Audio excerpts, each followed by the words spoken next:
Marema Birizi wabampakanya antwale mu court n'erinnya Marema Birizi sirirye otegedde yalyewa ubi family ya mwadaptinga lwaki nkyogera bwento nkigamba abaganda abantu abamu lwaki balumba abaganda they are not baganda per se nya Marema Birizi alina gye yalijja kubanga kikwewuunyisa lwaki Marema Birizi alemedde ku Bobi Wine kwata ekipapula kyange kino nenzija ku university okwapplyinga insaswa kye bayita entry fee. Yes. Entry fee zisobola okuba nga giri mitwalo 10. Omulimu gwa entry fee register kwata empapula zange and to verify and satisfy ebigambo by'oluzungu bibiri mumpe ku mazzi agocha ne chai verify and to satisfy. Bobi Wine yawaye empapula nga wa myaka 2 oba 18 n'omukkiriza okuyingira kati of the two Bobi Wine ne registrar ani alina omusango n'olengera emmalo ya Marema Birizi munaye anoonya ssente z'enaale musasula eddagala lye Uganda balituwadde mu kifo ky'okwadressinga issues muli ku Bobi Wine muzunze eno mu kooti.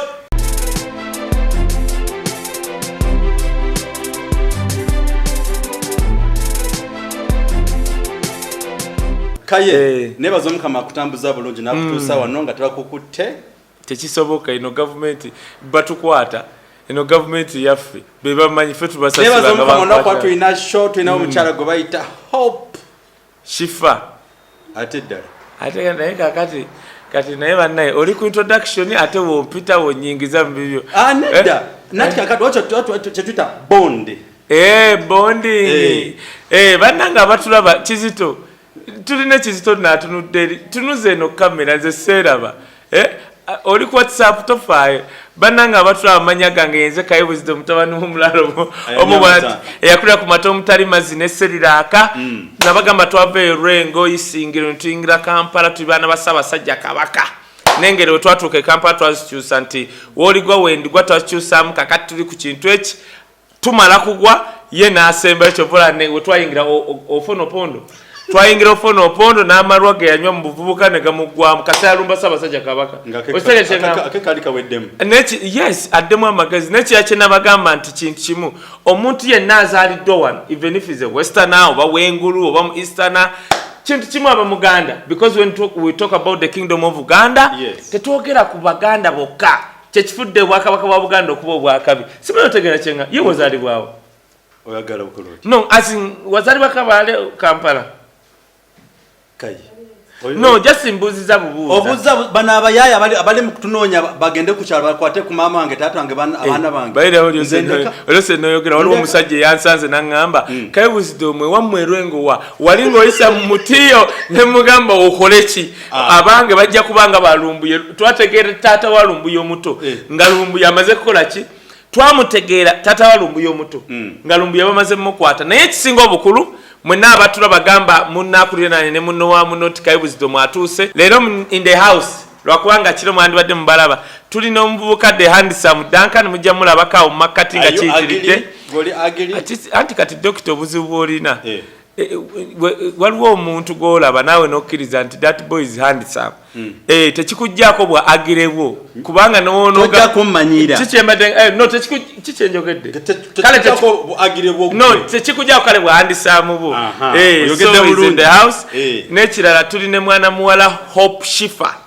Hope Shifa akola program era genda ku YouTube gye bayita weewuunyisa omwagalwawo surprise your loved ones genda giccheckinga subscribe and follow tuli naye in the house ali happy yazzeeko wanewa ku office zaffe wanewa Anderson the legend alabe bye tukola no problem so tuzza wana ensonga nyingi nnyo mujja kuba muziwulira njagala okutumira bayirawe omugagga we Boston ezawedde Juliet zawedde mugagga Boston awo yagamba nti natugoberera nnyo maama webale kuwagira art njagala okutumira ku mama wange Robina Sebayiga njagala okutumira abaana abali mu ddungu Saudi Arabia mu obali hard njagala okutumira mwenna abali mu Europe mama wange awo Germany Sofia Germany na wenna abaana ba Ghetto Parliament na buli muntu yenna so gamba munno nti tutuuse bino mbyogera nga ogamba munno Kaye Wisdom atuuse leero tulina Dokita yasoma twogere ku nsonga ezo nono tulina ensonga eziro leero z'amaanyi tugenda zikwata mpola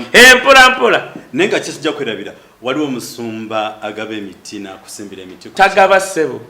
tugamba bwoti tulina sponsor waffe okyogedde bubi yiga Oluganda ebbanga buli omaze mu Buganda tuyiganga bintu bino tulina sponsor waffe Pastor Success asimba emiti yatugamba dda Pastor Success musumba Success emiti yatugamba nti 1 acre bweti noba tojina agenda nakifunne nakusimbiramu emiti between 250 emiti 250 ku 3 ku million 2 ne mukola endagaano owning eri ettaka for 7 years yajjako wano tuli kumpi mukomyawo like in 2 to 3 weeks ajala ngera njagala okubebaza mwenna njagala okwebaza omukulu erinnya ndyerabidde yansindikira sente omusimbira emiti awo ekiwenda nabangi namwenna abajjumbidde okusimbira emiti ye sponsor waffe ngenda kubawa essimu obenga omukozesa sente mwalabye nti gavumenti z'abano zitandise okujja ku account yani gavumenti ya Uganda say yaffe si ya Uganda gambe gavumenti ya mukwano gwo tatawo jajja nedda tomwegana kati gavumenti ya President 7 yaleese akakunizo woba ne sente nezirwa ku account yo yatugambye bazijjako ne bazikozesa so oba ne sente ziteeke kati mu miti kubanga ezaffe tugenda tandika ozijja mu account ye zirimu mmeka wisdom okebera ku account n'okuwezaawo akakadde olwana bulwana neno gavumenti etufuze speed naye omusumba Success asimba emiti enamba ye kanjibawe kubanga nkoyo okunsumbwa kanjibawe eri 0759 64 95 0759 64 65 91 mu ekemu akusimbiramu emiti 250 to 300 banange njirabyeko omusajja ng'asimba emiti ku million 2.5 oba n'ettaka lyo nga kweyagala okuteekerako emiti million 1.5 teziba 2 million 1.5 najja n'asimba egyo emiti ate n'agirabirayo okumala omwaka mulamba n'agikwasa kakati genda maaso byagala okumbuuza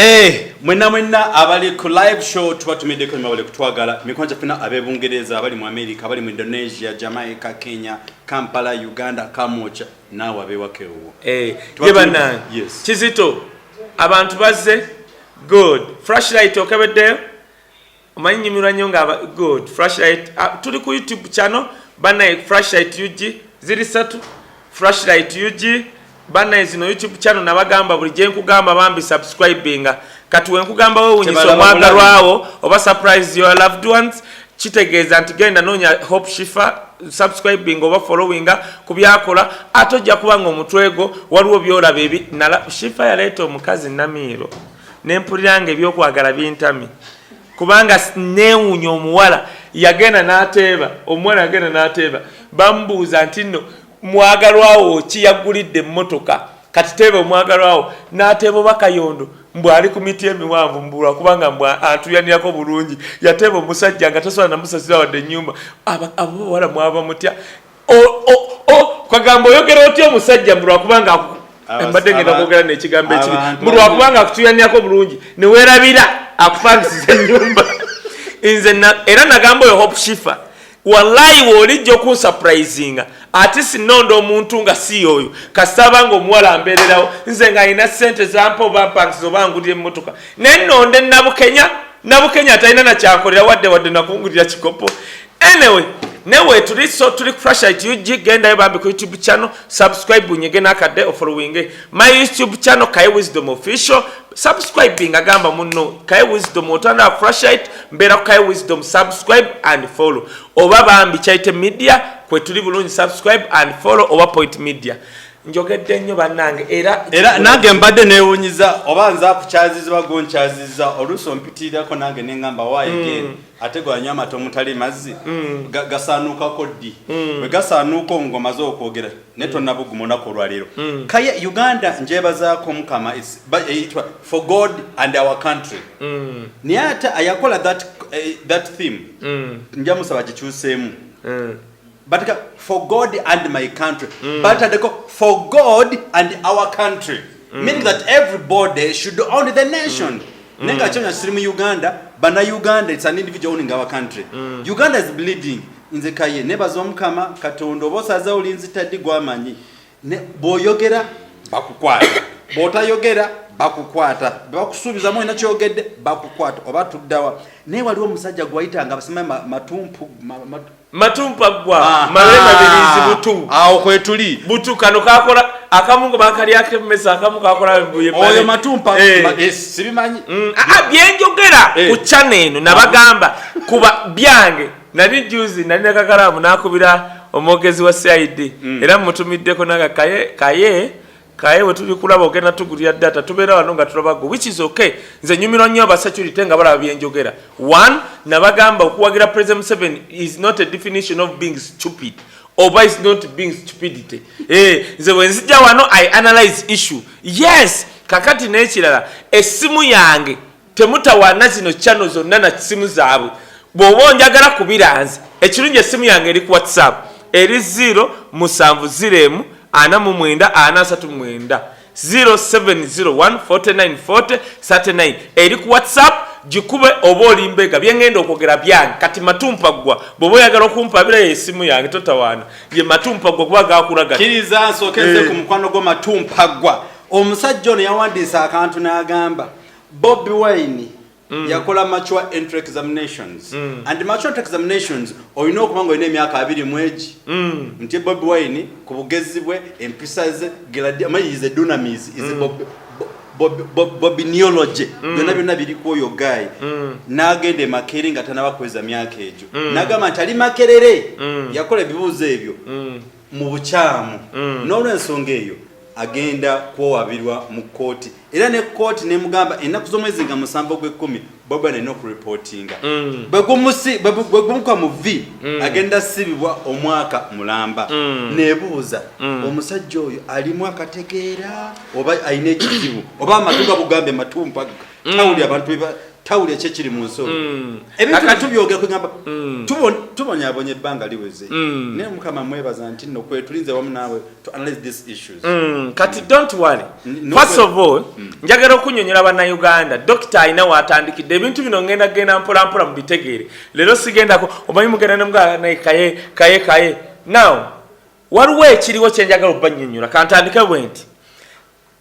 President Museveni buli waava mu kulonda kyabaddako okulowooza ye next elections oba awangudde ate oba yeyeelonza oba whatever kyonna kyekiri buli waava mu election kyaddako okulowooza the next elections kati elections eziwedde Uganda eza 2021 kyebaddamu okulowooza abeNRM 2026 kati kyebabeerako baba bagamba tugenda kiyitamu tutya ani our strongest competitor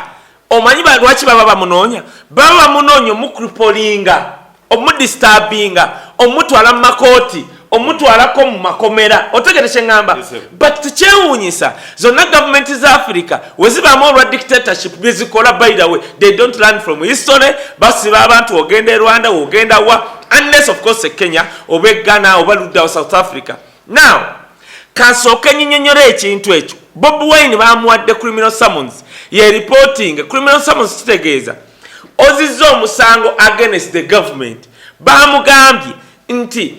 ekyo kyagamba nti yayingira Makerere ku mature entry nga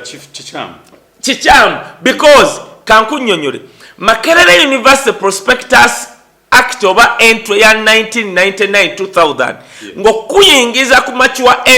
entry kitegeeza ki Makerere University nga university ez'omu America munansonyiwa eddoboozi lyange leero nkoze like 4 YouTube channels blah blah blah blah kati Bulaaya baddira ekintu ne baleeta Bulaaya bw'oba oli actor oba muzanyi wa firimu nga Schwarzenegger naye nga tewasoma kati noba nga ofuuse star bakukkiriza okuyingira mu university ezimu kubanga bye basomesa abaana okufuuka ba actor gwoba wakifuuka wadde tewasoma otegekye ngamba nti baddirayo ba Eddie Murphy baddirayo ba Tom Cruise ba Tom Hanks bwe baba tebasoma acting babakwata ne babazaayo mu universities ne bafuna kye bayita mature entry okuyingira mu university ezo okusoma ebintu ebya acting lwaki bakikola kubanga abaana be basomesa obwa acting bo baba tebanafuuka actor ne bano baswazinika baba bafuuka ba actor ne bakola erinnya naye nga tebalina bitabo therefore Makerere University mu 1999 ne 2000 bateekawo kye bayita mature entry otegedde kati naye ng'etteeka ligamba oba baleetawo kye bayita guideline teribateeka as in law. Guideline was mature entry walina okuba nga olina emyaka 25 plus otegedde. Kati Bobi Wine batugamba alina emyaka 38 Malema Birizi Butumpaggwa yaga yes Butumpa mbasi mvumyo Butumpa akula buti Butumpaggwa yagamba era bayira we nabagamba Malema Birizi ojogerera okutukwe bakuruma wane Messi bakuruma kwagira bwe kuti ne bakuruma why yakulira mu kyalo nabagamba Malema Birizi wabampakanya antwale mu court nerinnya Malema Birizi sirirye otegedde yalyewa ubi family ya mwadaptinga lwaki nkyogera bwento nkigamba abaganda abantu abamu lwaki balumba abaganda they are not baganda per se tebabagala Mabirizi nga muganda kati uliriza nkugambye family n'amanya tegali gage tebabagala gwe kitekikwewunyisa gwe nze naawe tuva mu Western Region tokimanyi nti mu Western Region waliyo abantu abamu nga mu butuufu tebalina mpapula gw'otidde byogera okimanyi mu Western Region waliwo abantu abamu ne kaakati tebalina mpapula naye lwakubanga mu Western Region tebalinga baganda batula wansi ne bakkaanya ne bagamba mumanyi ngeze kwani atanyiga otafiire tasobola kunyiga tasobola kunyiga otafiire ani ayo nyingirani kati sobola okuddira nti ne mutuula mu kifo ne mugamba nti mumanyi katusindika otafiire ekyogeza wadde talina mpapula naye yajja osobola region endala atukiikire mu Western Region batula ne bakkaanya ekitali mu Buganda. Kati mu Buganda ekizibu ekiriwo waliwo abantu abalina amanya g'Abaganda one nga obakebera deni ebakongo balubi okugeza yogerayo tukubulidde Malema Birizi amanya tegali gage yasikira masiki bwaba mpakanya nja kuleeta famire ye ate muwanda lulusu erinnya Malema Birizi alina gye yalijja kubanga kikwewuunyisa lwaki Malema Birizi alemedde ku Bobi Wine nati Matumpaggwa ate lwaki Matumpaggwa lwansonga abaana waliwo ebyennyanja bifiire obimanyi bifiire biriibwa famire of course ezitalina ssente ennaku kati olaba omuntu nga ebigere emmese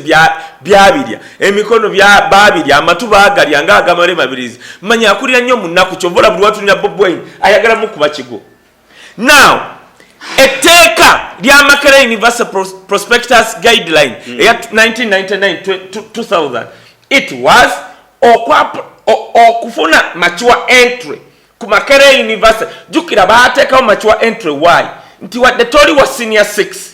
naye ng'oli star mu ekyo kyokola ekya MDD that there was a window of opportunity kyovola batwafuna ba Abe Mukiibi Mulindwa Muwonge ani omulala Medicine Sereko bonna bajoininga Makerere University kulwa that window of opportunity wadde tebalina bisaanyizo otegeke ngamba kati wuliriza linda kokaye kusinza kugamba oyogedde boti kweka sente kweka sente lero wananga omukiga kweka sente topayo onyedde nsi topayo muleta checkbook genda maso leo mukiga onamanyidde kale toddamu kwogera ku kya sente my kakati now yes uli akantu kano Bobi Wine he applied Malema Birizi agamba Bobi Wine waba wa myaka 38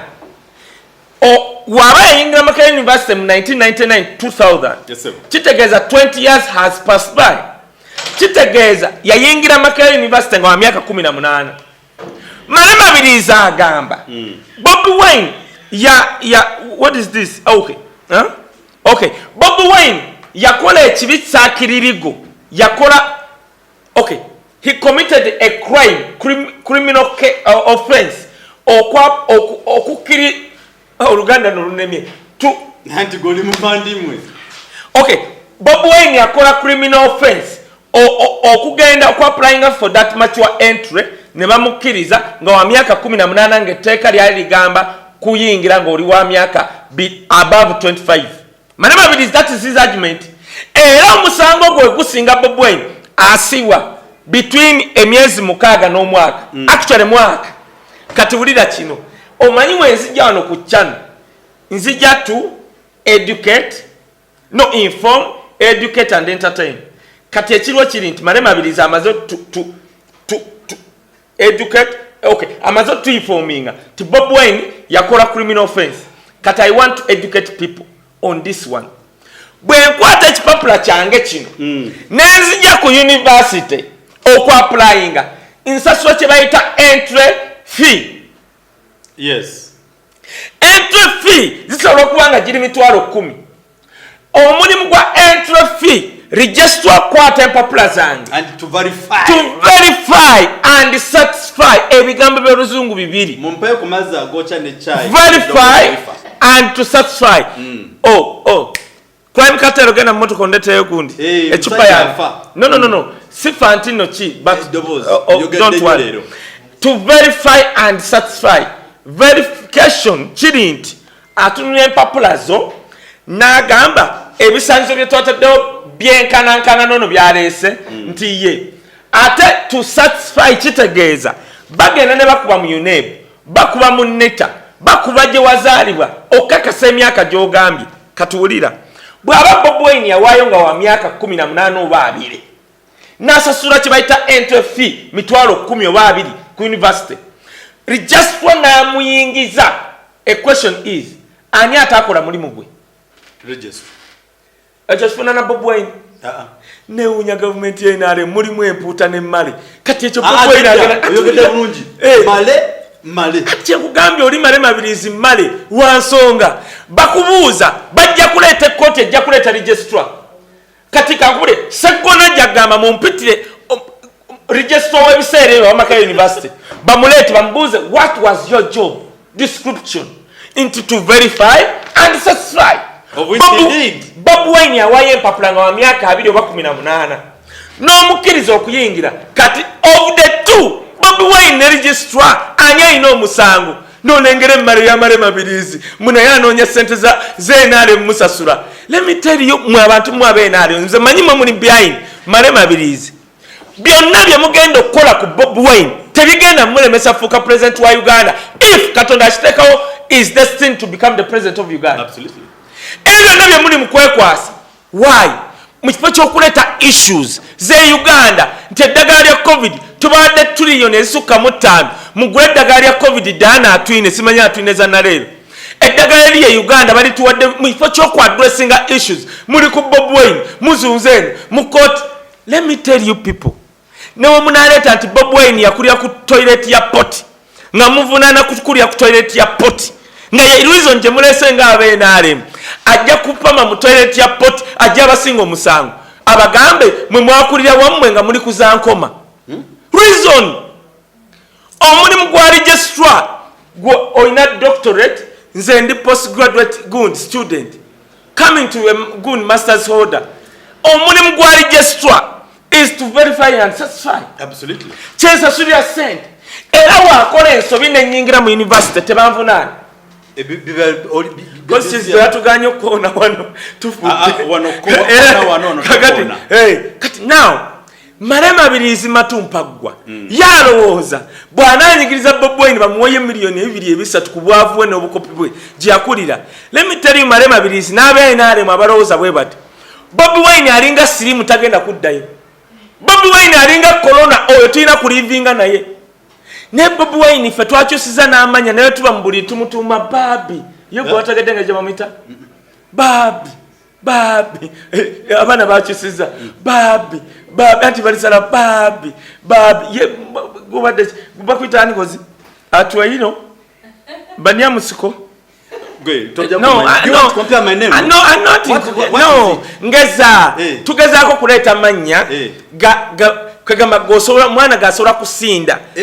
kati kankubulire omusajja ali anti nkugereza omusajja ali eyo mulaba n'aba ne mukazi we mu buli omukazi n'asinda baabi bagambye amugoba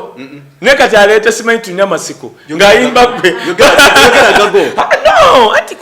olabye nze eryange ndireese ffenna twakkiriza nti Bobi Wine atufuga mu ddiiro mu lukubo ne mu kisenge gye tuli twakkiriza tugenda mutimba mu bisenge byaffe nga bifaananyi bya Yesu. Kati gwe kankubulire n'obeera ne mukazi wo nga muli mu kisenge bedroom right now mu kifo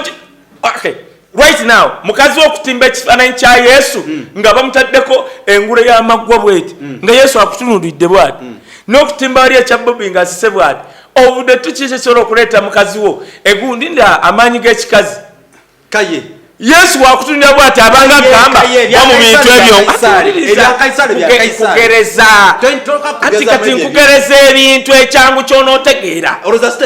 tosobola kuddira kifaananyi kya Yesu nga bamutaddeko engule y'amaggwa nga muli mu kisenge amaanyi ogagjewa ekifaananyi kya Museveni ne kya Bobi ky'obogezaako togeza ku Yesu kati wuliriza ate kati saagala dokita obe mufunnyo tosobola kuddira kifaananyi kya President Museveni nga taddeko enkofiira kati enkofiira eringa erutuulo ogiteeke mu kisenge olowooze nti omwana nafuna feeling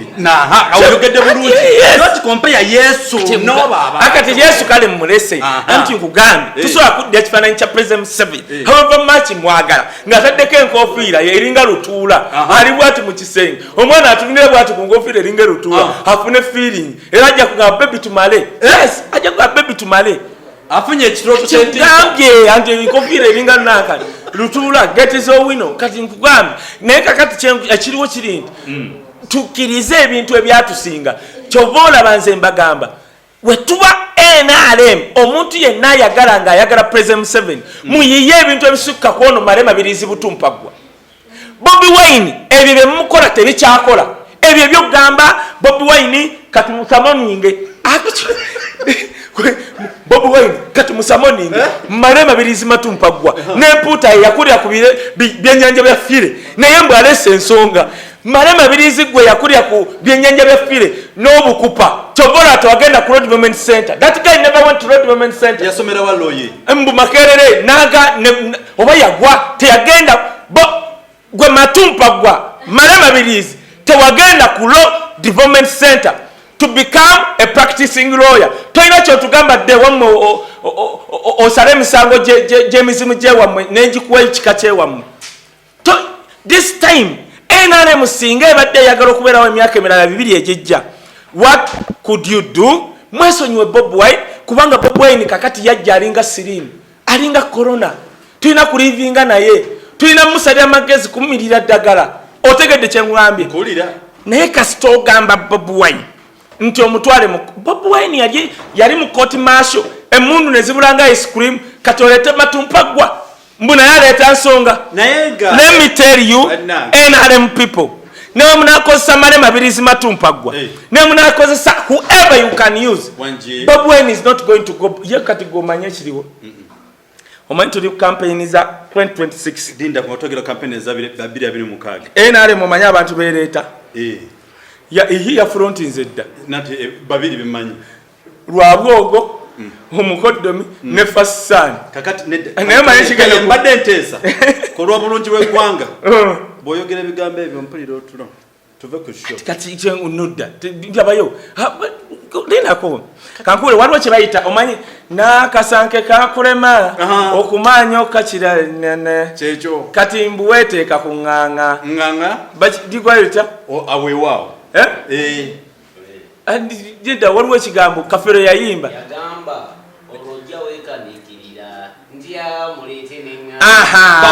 n'akasanke kakulema okukamanya okakira nana kati ojja wenkanikirira kyanti baleete neŋŋaŋa let me tell you Bobi Wine akutte Bismarck of Africa President Museveni amuzunza kati ate oleete eŋŋaŋa wekanikirire mbu baleete neŋŋa you cannot say era kyobola President Museveni abo bonna babiri ajja baga musoke mulindeko kuba President Museveni oba ayina mulogo we oba ayina biki oba bikoze biti ajja kukomawo akange kangemu right now NRM bweba teyeetegese ng'eri mu kuleeta lwaboogo na bitya bagenda gikuba omutwe ku ttaka nkubulidde why because Bobi Wine wetwogerera kati n'abe balina option bali bwe baali bakanga gwokimanyi gwe naawe okimanyi mu Western region gye tulondera waliyo ekintu eki kimu twalondanga kijegere mb'olonda kijegere mb'olonda president alina kuba wa NRM MP wa NRM buli omu ebyakyuka n'abawestana kati bageziwala bava ku mata muli omugwa biki omugwa obuddo how they call it the offsprings of the skin buno obuwuka obwoya n'abanyankole baabuuka kyovola ekiruhura Bob Wine afunayo obululu naye nga tewali abukwata okutegeera nga ndi Bukesa that is town nga batuziika Kawaala mileage twakagenda Mawokota tugenda kuva ekituufu kiri matumpa byakola tulize na leta ensonga endala nandi kakati njagala kulaba ku link awo mumpereze ku link Tony nze mbasaba mwena abali ku the Flashlight channel Uganda Kaye Wisdom official and Bambi Charity all the channels around with us please kindly be sharing with your friends all over the globe people in Europe people in Asia and Africa as well. Please keep sharing and subscribing with us. We love you so much because this is the show that you should be enjoying. We're entertaining you. We give you current politics. We give you current entertainment. We give you current everything. So thank you so much for loving us. Thank you so much for loving Kaye Wisdom. And thank you so much for loving the Flash Channel.